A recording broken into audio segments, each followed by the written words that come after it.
ಇನ್ನು ಧರ್ಮಸ್ಥಳ ಶವ ಕೇಸ್ಗೆ ಸಂಬಂಧಪಟ್ಟಂತೆ ಇದೊಂದು ಪ್ರಮುಖ ಬೆಳವಣಿಗೆ ಆಗಿದೆ. ಕುತೂಹಲದ ಘಟ್ಟಕ್ಕೆ ಬಂದ ಹಾಗಾದ್ರೆ ಎಸ್ಐಟಿ ತನಿಖೆ ನಿರಂತರವಾಗಿ ತನಿಖೆ ನಡೀತಾ ಇದೆ. ಶೋಧ ಕಾರ್ಯಾಚರಣೆಯನ್ನ ನಡೆಸಲಾಗ್ತಾ ಇದೆ. 13ನೇ ಸ್ಪಾಟ್ಗೆ ಸಂಬಂಧಪಟ್ಟಂತೆ ಸಾಕಷ್ಟು ಕುತೂಹಲ ಇತ್ತು. ಅಲ್ಲೂ ಕೂಡ ಶೋಧ ಕಾರ್ಯವನ್ನು ನಡೆಸಲಾಗಿದೆ. ನಿನ್ನೆ 13ನೇ ಸ್ಪಾಟ್ನಲ್ಲಿ ಅಸ್ಥಿಪಂಜರ ಸಿಗದೆ ಇದ್ರೆ ಮುಂದೇನು ಹಾಗಾದ್ರೆ ನಿನ್ನೆ ನಡೆದಿರುವಂತಹ ಇಡೀ ದಿನದ ಕಾರ್ಯಾಚರಣೆಯಲ್ಲಿ ಯಾವುದೇ ಅವಶೇಷಗಳು ಕೂಡ ಪತ್ತೆಯಾಗಿಲ್ಲ.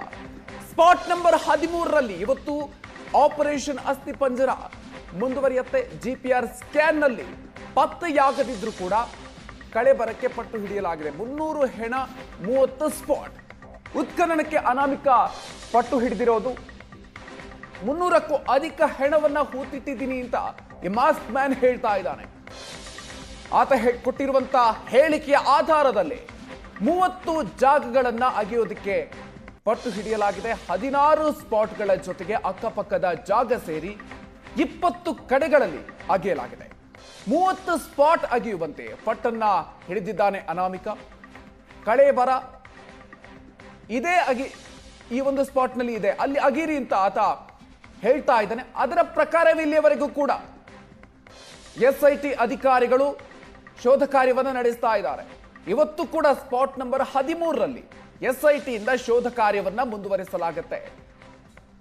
ಜಿಪಿಆರ್ ಸ್ಕ್ಯಾನ್ ಮಾಡಿಕೊಂಡು ಅದರ ಆಧಾರದಲ್ಲಿ ಆತ ಹೇಳಿದ ಪ್ರಕಾರವೇ ಎಲ್ಲವೂ ಕೂಡ ನಡೀತಾನೆ ಇದೆ. ನಿನ್ನೆ ಕೂಡ ಅಷ್ಟೇ ನಿರಂತರವಾಗಿ ಜಿಪಿಆರ್ ಬಳಸಿಕೊಂಡು ಹಿಟಾಚಿಗಳ ಮೂಲಕ ಗುಂಡಿ ಅಗೆಯುವಂತ ಕೆಲಸವನ್ನ ಮಾಡಲಾಯಿತು.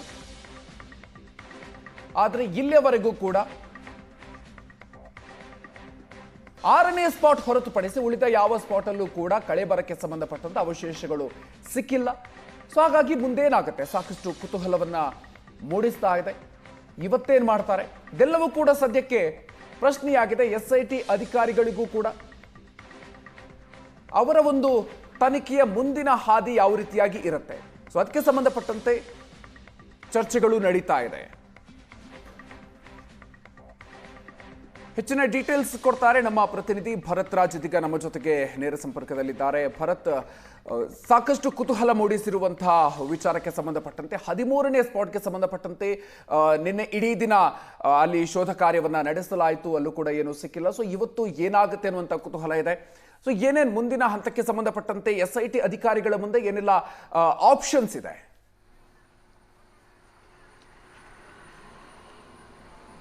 ಮಧುಕರ್, ಹೌದು, ನಿನ್ನೆ ಇಡೀ ದಿನ ಅಂದರೆ ಭಾಳ ದೊಡ್ಡ ಒಂದು ಕ್ರೂಷಿಯಲ್ ಆದಂಥ ಜಾಗ ಸ್ಪಾಟ್ ನಂಬರ್ 13. ಹಾಗಾಗಿ 13ರಲ್ಲಿ GPR ತಂತ್ರಜ್ಞಾನವನ್ನೇ ಬಳಸಬೇಕು.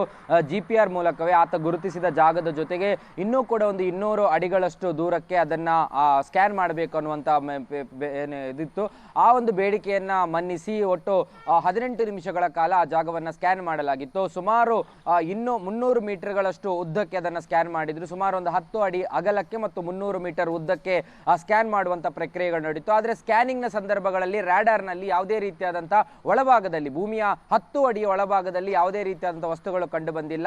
ಆದರೆ ಆ ಪ್ರಕ್ರಿಯೆಯನ್ನು ಅಲ್ಲಿಗೆ ಮುಗಿಸುವಂತದ್ದು, ಅಂದ್ರೆ ವೈಜ್ಞಾನಿಕವಾಗಿ ತಾಂತ್ರಿಕವಾಗಿ ಸಿಕ್ಕಂತ ಆ ಫಲಿತಾಂಶಗಳ ಆಧಾರದಲ್ಲಿ ಆ ಪ್ರಕ್ರಿಯೆಯನ್ನು ಮುಗಿಸುವ ರೀತಿಯಲ್ಲಿಲ್ಲ. ಹಾಗಾಗಿ ಆ ಪ್ರಕ್ರಿಯೆಯನ್ನು ಮತ್ತಷ್ಟು ಆತನನ್ನೇ ಆ ಜಾಗಕ್ಕೆ ಕರ್ಕೊಂಡು ಹೋಗಿ ಆತನೇ ಹೇಳಿದ ಜಾಗಗಳಲ್ಲೂ ಕೂಡ ಸುಮಾರು 18 ಅಡಿಗಳಷ್ಟು, ಅಂದ್ರೆ JCB 2 ಹಿತಾಚಿಗಳನ್ನು ಬಳಸಿದ್ರು. ಬಹಳ ದೊಡ್ಡ ಗಾತ್ರದ ಹಿತಾಚಿಯನ್ನ ಬಳಸಿ ಸುಮಾರು 18 ಅಡಿಗಳಷ್ಟು ಆಳಕ್ಕೆ ಅದನ್ನ ಗುಂಡಿ ತೋಡುವ ಪ್ರಕ್ರಿಯೆಗಳಾಯ್ತು. ಅಂದ್ರೆ 10 ಅಡಿಗೆ ಮಣ್ಣು ಹಾಕಿದ್ದಾರೆ ಅಂತ ಹೇಳಿದ್ರು. ಆ ಕಾರಣಕ್ಕಾಗಿ ಮತ್ತೆ 8 ಅಡಿಗಳಷ್ಟು, ಅಂದ್ರೆ ಸುಮಾರು 18 ಅಡಿಗಳಷ್ಟು ಆ ಒಂದೇ ಜಾಗದ ಸುತ್ತಳತೆಯ 100 ಮೀಟರ್ನಲ್ಲೇ ಮಾಡಿದ್ರು ಕೂಡ ಯಾವುದೇ ರೀತಿಯಾದಂತಹ ಕಳೆಬರ ಅಸ್ಥಿಪಂಜರಗಳು ಪತ್ತೆ ಆಗಿಲ್ಲ. ಆದರೆ ಈಗ ಆ ಒಂದು ಜಾಗದಲ್ಲಿ ಅಲ್ಲಿಗೆ ಈ ಕಾರ್ಯಾಚರಣೆಗಳು ಮುಕ್ತಾಯ ಆಗುತ್ತೆ ಅನ್ನುವಂತ ನಿರೀಕ್ಷೆಗಳಿತ್ತು. ಯಾಕಂದ್ರೆ ಮುಖ್ಯಮಂತ್ರಿ ಸಿದ್ದರಾಮಯ್ಯನವರು ಕೂಡ ಹೇಳಿದ್ದಾರೆ, ಅನೇಕ ಕಡೆಗಳಲ್ಲಿ ಹೋರಾಟಗಳಾಗ್ತಾ ಇದೆ. ಅದರ ಜೊತೆಗೆ ವಿಧಾನಸೌಧದಲ್ಲೂ ಕೂಡ ಪ್ರತಿಭಟನೆ, ಅಂದ್ರೆ ಒಂದು ರೀತಿಯಾದಂತಹ ಚರ್ಚೆಗಳಿಗೆ ಅದು ವೇದಿಕೆಯನ್ನು ತಂದುಕೊಟ್ಟಿದೆ. ಹಾಗಾಗಿ ಮುಖ್ಯಮಂತ್ರಿಗಳೇ ಹೇಳಿದ್ದಾರೆ, 13ನೇ ಸ್ಪಾಟ್ನ ನಂತರ ಉತ್ಖನನವನ್ನು ಸ್ಥಗಿತಗೊಳಿಸುವ ಬಗ್ಗೆ ನಾವು ಚಿಂತನೆಯನ್ನು ನಡೆಸಿದೀವಿ ಅನ್ನುವಂಥದ್ದು. ಆದರೆ ಈ ಅನಾಮಿಕ ದೂರುದಾರ ಈಗ 300 ಹೆಣಗಳನ್ನ 30 ಜಾಗಗಳಲ್ಲಿ ಹೂತಿದ್ದೀನಿ ಅನ್ನುವಂಥ ವಾದಗಳನ್ನ ಮುಂದಿಟ್ಟಿರುವಂಥದ್ದು.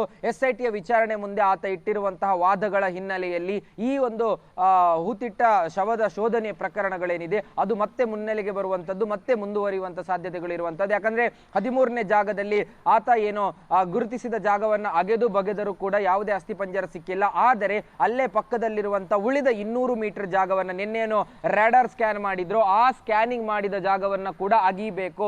ಇಲ್ಲೇ ನಾನು ಮೃತದೇಹವನ್ನ ಇಟ್ಟಿದ್ದೀನಿ ಅನ್ನುವಂತಹ ಮತ್ತೊಂದು ವಾದವನ್ನ ಆತ ತೆಗೆದಿದ್ದಾನೆ.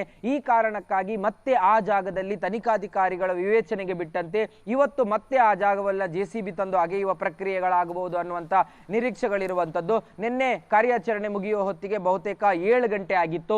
ಮಣ್ಣನ್ನು ತುಂಬಿಸಿ ಅಲ್ಲಿಂದ JCB ಹಿತಾಚಿಗಳು ಹೊರಡುವಾಗ 8 ಗಂಟೆ ಆಗಿತ್ತು. ಬಹುಶಃ ಇಷ್ಟು ದಿನಗಳ ಕಾರ್ಯಾಚರಣೆಯಲ್ಲಿ ಬಹಳ ಸುದೀರ್ಘ ಅವಧಿಯನ್ನು ತೆಗೆದುಕೊಂಡಂತ ಕಾರ್ಯಾಚರಣೆ ಪಾಯಿಂಟ್ ನಂಬರ್ 13. ಆತ ಹೇಳಿದ ಅಷ್ಟು ಆಗ್ರಹಗಳನ್ನು ಅವರು ಒಪ್ಪಿ ಅಲ್ಲಿ ಅದನ್ನ ಮಾಡುವಂತ ಕೆಲಸಗಳನ್ನ SIT ಅಧಿಕಾರಿಗಳು ಮಾಡಿದ್ರು. ಹಾಗಾಗಿ 13ರಲ್ಲಿ ಬಹುತೇಕ ಸ್ಟಾಪ್ ಆಗುತ್ತೆ. ಆ ಬಳಿಕ 6 ಮೂಳೆ ಅಂದ್ರೆ ಸ್ಪಾಟ್ ನಂಬರ್ 6ರಲ್ಲಿ ಸಿಕ್ಕ ಮೂಳೆಯ ತನಿಖೆಗಳಾಗಿರಬಹುದು ಅಥವಾ ಬೇರೆ ದಾಖಲೆಗಳನ್ನ ಹೊರಡಿಸಿಪಡಿಸಿ ಅದರ ತನಿಖೆಗಳನ್ನಷ್ಟೇ SIT ಮಾಡುತ್ತೆ ಅನ್ನುವಂಥ ನಿರೀಕ್ಷೆಗಳಿತ್ತು. ಆದರೆ ಈಗ ಮತ್ತೆ 13ನೇ ಜಾಗದಲ್ಲಿ ಉತ್ಖನನ ಮಾಡ್ತಾರೆ ಅನ್ನುವಂಥದ್ದು. ಹಾಗಾಗಿ ಮುಖ್ಯಮಂತ್ರಿಗಳೇ ಹೇಳಿದ್ದಾರೆ 13ನೇ ಜಾಗದ ನಂತರ ಉತ್ಖನನ ಪ್ರಕ್ರಿಯೆ ಸ್ಥಗಿತ ಆಗುತ್ತೆ ಅನ್ನುವಂಥದ್ದು. ಈಗ ಇವತ್ತು ನಡೆದ್ರೂ ಕೂಡ ಅದು 13ನೇ ಜಾಗದಲ್ಲೇ ನಡೆಯುವಂತಹ ಉತ್ಖನನ. ಹಾಗಾಗಿ ಉಳಿದ 200 ಮೀಟರ್ಗಳೇನಿದೆ ಅದನ್ನು ಕೂಡ ಇವತ್ತು JCBಯಲ್ಲಿ ಅಗದು ಅಲ್ಲಿಗೆ ಒಂದು ರೀತಿಯಾದಂತಹ ಪೂರ್ಣ ವಿರಾಮವನ್ನ SIT ತನಿಖೆಗೆ ಇಡುವಂತ ಸಾಧ್ಯತೆಗಳಿವೆ. ಒಂದು ವೇಳೆ ಅಲ್ಲಿ ಯಾವುದಾದ್ರೂ ಮೂಳೆಗಳು ಸಿಕ್ಕಿದ್ರೆ ಅದನ್ನ ವಶಕ್ಕೆ ಪಡೆದು ಆ ಪರೀಕ್ಷೆಗೆ ಕಳಿಸುವಂತದ್ದು ಮತ್ತು ಮುಂದಿನ ಅಷ್ಟು ಪ್ರಕ್ರಿಯೆಗಳಿಗೆ ಅದರಲ್ಲಿ ತೊಡಗಿಸಿಕೊಳ್ಳುವಂತದ್ದನ್ನ ಮಾಡ್ತಾರೆ. ಅದನ್ನ ಹೊರತುಪಡಿಸಿದ್ರೆ ಬಹುತೇಕವಾಗಿ ಇವತ್ತಿನ ಕಾರ್ಯಾಚರಣೆ ಅಥವಾ 200 ಮೀಟರ್ನ ಒಳಭಾಗದಲ್ಲಿ ಏನೋ ಅಗೆಯುವ ಕಾರ್ಯಾಚರಣೆ ಬಹುತೇಕ ಇವತ್ತು ಅಂತಿಮ ಆಗಬಹುದು ಅನ್ನುವಂತ ನಿರೀಕ್ಷೆ ಇದೆ. ಆ ಬಳಿಕ ಅವರು ಅವರದೇ ಆದಂತಹ ಸ್ಟೈಲ್ ನಲ್ಲಿ ತನಿಖೆಗಳನ್ನು ಮುಂದುವರಿಸಬಹುದು. ಮಧುಕರ್, ಓಕೆ, ಹಾಗೆ ಸಂಪರ್ಕದಲ್ಲಿರಿ ಭರತ್.